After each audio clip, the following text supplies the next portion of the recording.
Okay. Muri Zimbabwe. You know, manje politics zona because in politics people really make mistakes. So right now muri Zimbabwe tiri kutaura kudai so pane information iri kutiudza kuti pane a document riri kucirculate within government offices right now, and that document was leaked from office ya Chiwenga. According to the information, it's like a document was leaked from office ya Vice President Chiwenga. And in Zimbabwe, this document is said to have a full strategic plan how Zimbabwe will rise economically from where it is right now. And this strategic plan, this economic strategic plan, because this document is it's an economic strategic plan, a full economic strategic plan. Ya Vice President Chiwenga once he takes over from Emerson Mnangagwa. So this document, rikunzi iro, rikustate. Here's the fun part. Rikustate from actually 2017, from 2018, when Mnangagwa was voted and became the president, and it like pakatangana chiku, and after chiku pakazodai. But document to go back to that era and rikutaura about even my projects aka implement on Zimbabwe right now. Richitaridza kuti these projects were part of Chiwenga plan to take Zimbabwe forward, which they drafted, pavakaita remove Mugabe. So they drafted this economic plan, economic recovery and everything, and then gave this to Mnangagwa. Kuti Mnangagwa, now here is what we're going to do. Because Mnangagwa, remember, munhu kuti anga asina leverage or anything. Anga akatiza mnyika, anga asimo, anga kadzingwa. And papemberano achita zvese mukomana anga asimo mnyika. Vana Chiwenga, they decided toita say, tozvifambisa say, and then came up with a plan tozvifambisa say. And this document rikunzi ralikiswa, and it seems like it's actually a strategy to prepare the people, to show the people kuti Chiwenga is actually the real visionary behind Vision 2030 itself. Now, Zimbabwe, this paints a whole different picture.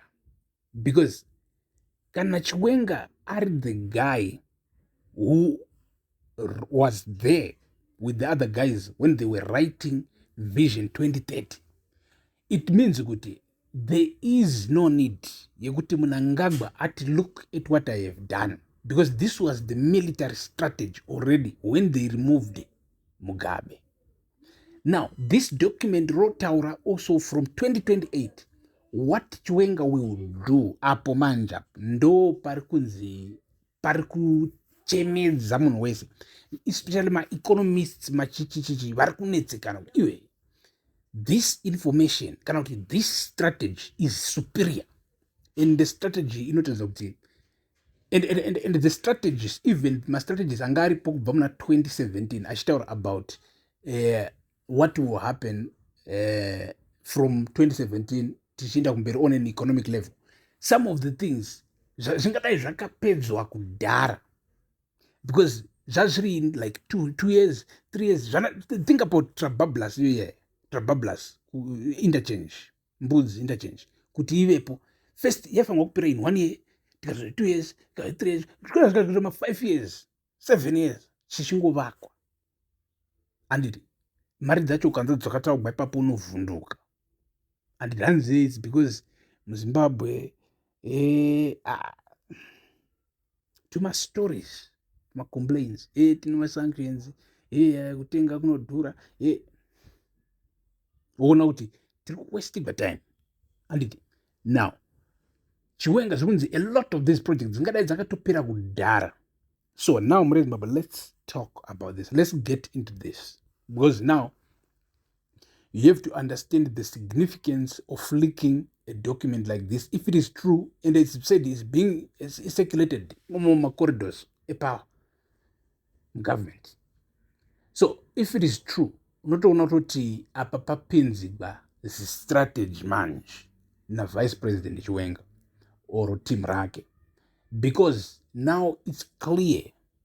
Remember, some of the guys vari mugovernment genuinely thought kuti, but hapana anombofunga kuti pachokwadi chaipo Mnangagwa ari kuti he must stay in power because he wants to build Zimbabwe. No, mabros ari kuzviziva yese aya kuti vari kuda kudla, ende naivo vari kuda kudla kubatana kuti mulute.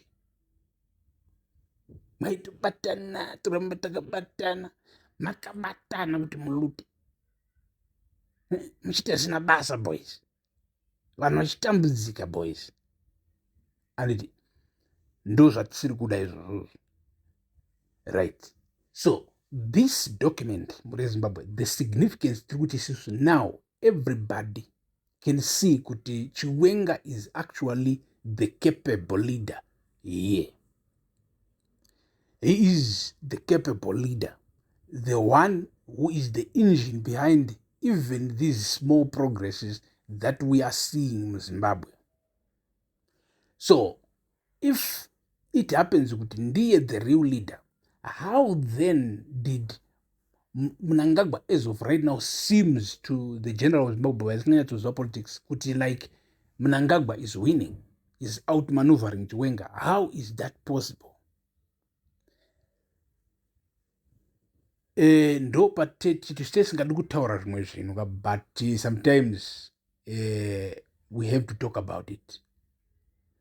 Vanhu vanotaura muri Zimbabwe kuti iwe, isn't it that because you know one thing ndechekuti we have a very bad history seZimbabwe,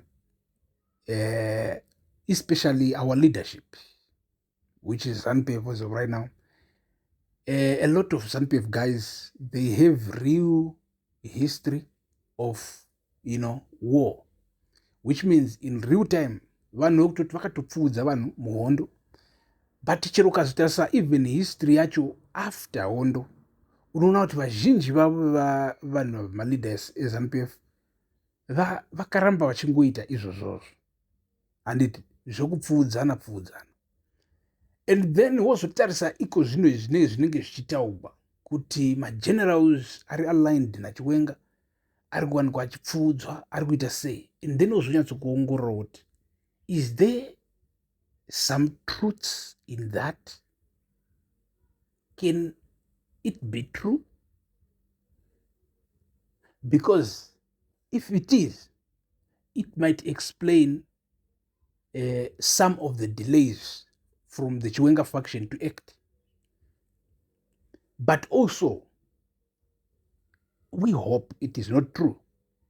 And we hope it is not true. We hope all Mnangagwa is doing is use money.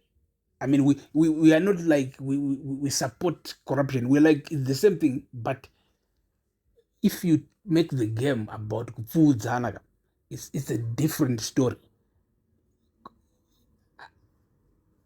Hatizodedi kuti anoita corruption ari nani, because hakuna zvakadaro.